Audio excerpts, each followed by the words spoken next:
Você já leu o livro O Brasil Precisa de uma Revolução Socialista, Teses Programáticas? Essa é a primeira resenha crítica que eu vou apresentar no novo quadro aqui do canal que se chama Você já leu? Mas antes de tudo isso, de apresentar essa obra e falar um pouco desse quadro, bora fazer uma audiodescrição rapidinho. Eu sou o Roju Soares, tenho 27 anos, sou um homem negro, não retinto, cisgênero, meu cabelo tá um crespo black, tamanho médio, de cor castanho escuro, eu uso um óculos grau em formato redondo, tenho barba curta, estou vestindo uma blusa com uma tonalidade mais perto do cinza, que contém aí uma estampa de plantas, flores e também acima dessa blusa possui um colar de sementes de coco escuro. Atrás de mim tem uma escrivaninha, em cima dela tem um abajur com uma luz de LED vermelha acesa, também possui nichos afixados na parede e nesses nichos contém livros em exposição, assim como outros objetos a exemplo de canecas. Pessoal, antes de começar, eu quero apresentar rapidinho o que é a ideia desse quadro para vocês que estão aí me assistindo. O Você Já Leu nasceu como uma ideia de fazer vídeos trazendo uma breve apresentação de livros que eu tenho lido dentro da área das ciências humanas e que eu acho interessante de poder compartilhar com vocês. Então, livros aí na área da ciência política, livros na área do direito, da filosofia, da sociologia, da teologia, enfim, das mais diversas vertentes, dos mais diversos gêneros, mais diversos assuntos, tá bom? E nessas apresentações, quando for o caso de eu estar fazendo vídeos com um teor mais como o do vídeo de hoje, que é esse vídeo de estreia, tá apresentando aí alguns conceitos-chave que são abordados, assim como teses mais centrais mesmo que vão sendo defendidas pelo autor ou pelos autores dessas obras. Por isso, se você quiser conferir mais vídeos como esse, não deixa de se inscrever no canal, caso você ainda não seja um inscrito ou inscrita, não deixa de deixar a sua curtida, comenta aí se você já leu a indicação que eu fiz hoje, o que você achou dos meus comentários, se ainda não leu, se pretende ler e, claro, não deixe de compartilhar com seus amigos também, tá bom? Então, sem mais delongas, bora pra resenha. Esse livro aqui, O Brasil Precisa de uma Revolução Socialista, Teses Programáticas, ele foi organizado pela Mariúcha Fontana e foi publicado pela editora Sunderman. Aqui vale um breve parênteses, porque esse livro ele chegou até mim devido a um presente que eu recebi de uma amiga, de uma camarada, que é a Mandy Coelho. Inclusive eu vou deixar aqui as redes sociais dela para que vocês possam acompanhar ela no Instagram. Ela faz um debate e uma militância dentro do socialismo que eu acho muito massa e que vale muito a pena conhecer. Então não deixem aí de stalkear, de acompanhar as redes sociais e o trabalho da Mandy também. Inclusive eu já vou aproveitar para poder dedicar esse vídeo aqui para a Mandy e deixar um beijo para ela. Beijo no seu coração, Mandy. Esse é um livro curto, com elaborações coletivas que sistematizam contribuições dos camaradas do PSTU, buscando aí trazer uma análise histórica com relação à realidade brasileira, desde as suas conformações sociais, históricas, políticas, econômicas e estruturais, assim como também de, ao trazer as contradições do nosso tempo histórico dentro do contexto brasileiro, propõe também a trazer e debater, tarefas necessárias para os socialistas, visando aí a construção de uma revolução socialista para o nosso país. E a minha proposta com essa resenha aqui hoje é justamente trazer alguns pontos que eu considero que são marcantes nessa leitura e que são pontos que acendem também debates importantes para que militantes e ativistas possam debater e possam construir balanços tanto na teoria como na prática. Uma coisa que para mim ficou bastante evidente na medida em que eu fui avançando na leitura do livro é como que ele, na medida em que busca construir esse arcabouço teórico que vai fundamentar a análise sócio-histórica e econômica que ele busca desenvolver com relação à realidade brasileira, o diálogo que ele se propõe a fazer, ainda que de forma crítica, com correntes já existentes dentro do pensamento social e político brasileiro. Dentre elas, há um diálogo crítico, por exemplo, com autores e perspectivas presentes na teoria marxista da dependência.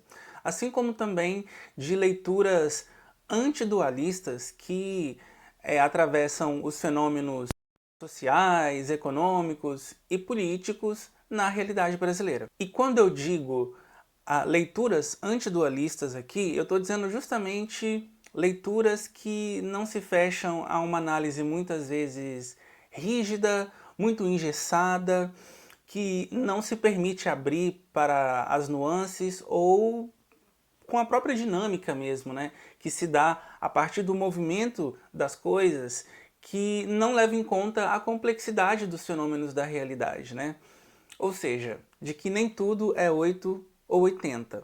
Isso somado com o que é bastante evidente também dentro dessa abordagem do livro, que é as influências com relação ao marxismo, ao trotskismo e com uma corrente dentro do trotskismo que é o morenismo. Um outro elemento muito importante que é necessário de se levar em conta quando a gente está fazendo essa leitura é de que esse livro ele é lançado, esse programa ele é lançado antes da eleição e do Bolsonaro assumir o governo, né, ali entre 2018 e 2019. Então é importante a gente localizar esse debate temporalmente e também compreendendo que alguns acontecimentos políticos e históricos que aconteceram, que atravessaram o Brasil nesses últimos anos, ainda não estavam totalmente colocados na conjuntura brasileira. Então, para poder apresentar o que seria um programa de transição para a realidade brasileira, o que o livro vai buscar fazer é uma breve caracterização e objetiva também do que foi essa realidade brasileira até aqui.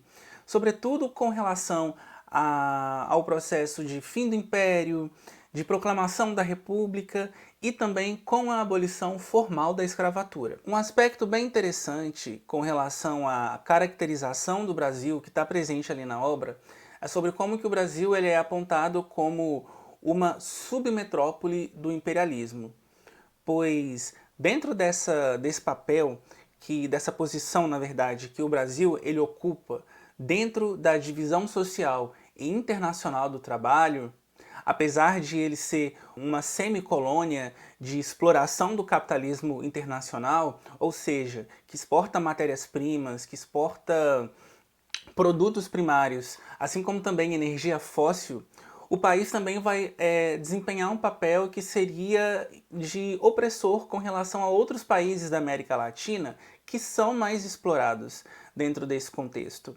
E que aí ele possui um nível de industrialização que o favorece perante outras nações. E o livro vai tratar justamente o quanto que o processo de colonização, de escravização e genocídio dos povos negros e indígenas no Brasil foi fundamental para que o país pudesse cumprir hoje ao qual ele é um expoente, né? Sendo um país aí, capitalista, dependente e semicolonial. Um país que não viveu uma revolução que pudesse romper com as suas estruturas históricas escravocratas, com as estruturas oligárquicas, mas que o seu processo, abre aspas aqui, de independência, né, a proclamação da República, se deu mediante aí, de acordos, de indenizações para com os senhores, para com os escravistas, para com essas oligarquias. Um país que reprimiu violentamente todas as rebeliões históricas dos oprimidos e que as marcas dessa violência demonstram aí o quanto que o capitalismo ele foi funcionalizando, né, essas opressões históricas em conjunto com as desigualdades econômica e também de classe. Daí que a obra consegue amarrar a necessidade de se vincular à luta anticapitalista com as reivindicações de defesas de liberdades democráticas dos setores oprimidos e explorados historicamente, né, como os setores de mulheres, de negros e negras, de LGBTs, de indígenas, de pessoas sem terra, de imigrantes. E após falar sobre o processo de industrialização do Brasil, né, a partir dos períodos da Era Vargas, da Revolução de 30, da ditadura militar e a partir dos marcos do neoliberalismo, uma outra crítica muito marcante que vai se dar no decorrer da obra também se coloca a partir do que foram ali, do que representaram os governos sociais liberais do PT entre os períodos ali entre os anos de 2003 e 2015. O livro vai abordar que esses governos, eles fizeram uma política de continuidade do neoliberalismo, que já havia inclusive sido introduzido no Brasil anteriormente, aplicando aí políticas sociais liberais através de programas de transferência de renda aos mais pobres, assim como também de inserção das camadas mais baixas no Brasil no mercado de consumo, assim como também foi governando em benefício dos interesses dos bancos, dos milionários, do imperialismo, assim como também buscou garantir, a estabilidade dos lucros, quando não aumentou mesmo os lucros da burguesia no Brasil. São governos que, dentro dessa lógica da colaboração de classes, atuaram no sentido de, digamos, segurar a onda dos movimentos sociais, para que eles não se mobilizassem contra os retrocessos e as políticas de ajuste fiscal do neoliberalismo, assim como também buscou fortalecer o aparato repressor das forças de segurança do Estado que agiram contra os mais pobres, os racializados e também contra os trabalhadores durante esse período. O resultado disso foi uma grande desilusão, mas não apenas, um regresso muito grande nas lutas, sobretudo na consciência coletiva, sobre o que é o papel da esquerda na luta contra o capital. Um outro ponto marcante vai se dar na defesa que o partido ele possui enquanto um sujeito histórico da Revolução Socialista, que vai se dar de acordo com a defesa dos camaradas do PSTU pela classe operária. Os camaradas entendem que os trabalhadores da classe operária cumprem um papel muito estratégico na produção dentro do capitalismo, na indústria, nas fábricas, nos alimentos, no abastecimento, dentro da energia, no comércio, e que mesmo com esse processo aí de desindustrialização do Brasil nos últimos anos, de desconcentração da indústria e de outros efeitos como a terceirização, a flexibilização das relações de trabalho, o Brasil ele ainda possui uma das maiores classes operárias do mundo e que por isso essa classe ela deve ser compreendida como esse sujeito social histórico e também como uma vanguarda da Revolução Socialista. Falando de revolução, tomando em conta aí os vários tópicos que vão sendo abordados no decorrer da obra, como uma proposta de transformação fundamental, o partido ele vai defender então a emergência de uma revolução socialista. E para isso ele vai apresentar um programa. E esse programa contém ali uma série de bandeiras que precisam ser atreladas à tarefa fundamental dessa construção socialista. Revolução essa que vai ser dirigida por um partido revolucionário, nacional, internacional, centralizado e operário. Com isso, o partido bate em algumas teses de que é necessário, antes de se fazer uma revolução socialista, de se fazer uma aliança com supostos setores aí progressistas dentro da burguesia nacional, buscando avançar em pautas democráticas. E aí ele aponta as contradições desse argumento, porque a burguesia nacional, ainda que tenha as suas frações internas, ela sempre fecha com os interesses do imperialismo.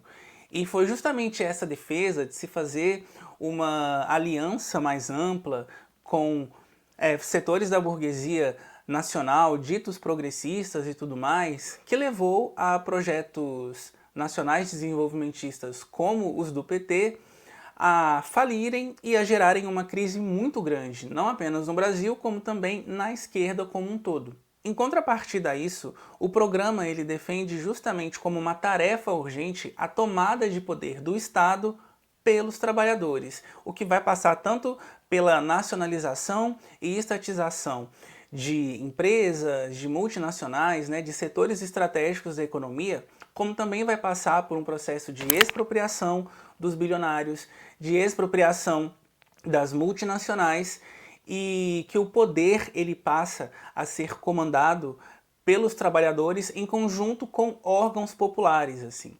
E com isso vão colocar, inclusive, sobre a necessidade de administração das empresas, das fábricas, pela própria classe trabalhadora auto-organizada. Além disso, o programa pauta a combinação de todas essas tarefas em conjunto com a reivindicação de bandeiras democráticas, e aí isso reúne tanto direitos sociais como questões com relação a liberdades políticas, civis, assim como também reformas estruturais. Pessoal, uma pausa rapidinho aqui no conteúdo só para poder trazer um recado muito importante para vocês, porque esse trabalho que eu faço aqui ele é totalmente independente e autossustentado, mas que ele demanda recursos financeiros, ele demanda tempo e também muito trabalho empregado nele. Por isso eu venho pedir a ajuda de vocês para me ajudarem a garantir com que as condições para que esse trabalho ele continue sendo feito continuem sendo viáveis. Então, apoie o meu trabalho financeiramente com uma quantia de qualquer valor, na medida em que for suave para você.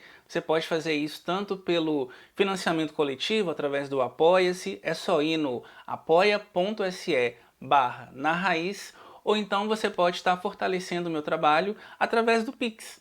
E aí tem a chave que você pode utilizar como referência, que é rojusoares@protonmail.com. As informações estão todas disponíveis aqui na descrição do vídeo para quem puder ajudar de alguma maneira. Então, dá uma forcinha lá, vai! Então, as reivindicações e as bandeiras que são apresentadas durante o programa, elas são bem objetivas, né? E eu acho que esse que é o tom mesmo, sabe? É de síntese. Por isso eu entendo que não dá para esmiuçar todos os detalhes de um programa dentro do livro. Mas também não deixa de ser importante ressaltar que as bandeiras que estão sendo apresentadas ali, elas são muito importantes para a gente poder debater, elas são importantes, inclusive necessárias para a nossa luta, precisam de algum modo serem mais debatidas dentro do espectro anticapitalista da esquerda. Elas precisam de e até mesmo em alguns casos de atualizações também. Então, alguns pontos em específico que eu vou citar brevemente, tá? Eu acho, por exemplo, que a questão ecológica no Brasil, ela está bastante desfalcada no programa. Ainda que isso seja abordado ali timidamente em alguns tópicos, mas de forma muito tangencial e de forma muito genérica também. Mesmo para os marcos do que está sendo a proposta, né, de apresentação ali daquele programa. Então, alguns debates fundamentais ali que pautam a questão da preservação dos ecossistemas, a transição da nossa matriz energética, assim como o desenvolvimento de energias limpas e renováveis, não é pautado durante o programa. A questão da mudança climática, então, nem é citada. E esse é um ponto urgente que realmente não aparece no programa e que realmente precisa ser revisto, precisa ser atualizado. Outros aspectos que valem um debate, por exemplo, tocam em questões como qual seria o papel da polícia e das forças armadas dentro de um estado de transição socialista. E aí, sobre esse ponto, eu acho que o diálogo com os setores antipunitivistas e abolicionistas seria muito agregador dentro desse debate. E aí tem um outro ponto que eu acho que pode ser mais de discordância mesmo, porque o programa ele vai apontar para a gente sobre a importância de um partido revolucionário estar conduzindo um Estado socialista em conjunto com órgãos de poder, com organismos populares, conselhos populares, só que esses organismos populares estando dirigidos pelo próprio partido. E essa é uma discordância que eu tenho. Eu acho que, mesmo num Estado socialista, núcleos de base, conselhos populares, órgãos de poder, eles devem manter a sua própria autonomia com relação a qualquer partido, com relação a qualquer governo, com relação a qualquer Estado. Obviamente, isso não nos impede de definir, de estabelecer algumas diretrizes com relação a alinhamentos, né, sobre a defesa do Estado socialista, questões políticas mesmo, de um caráter mais geral. Mas isso não necessariamente coloca para nós um imperativo de que deve haver um vínculo de subordinação ou até mesmo um alinhamento político partidário com relação aos órgãos de governo e o partido ou o governo ou o Estado.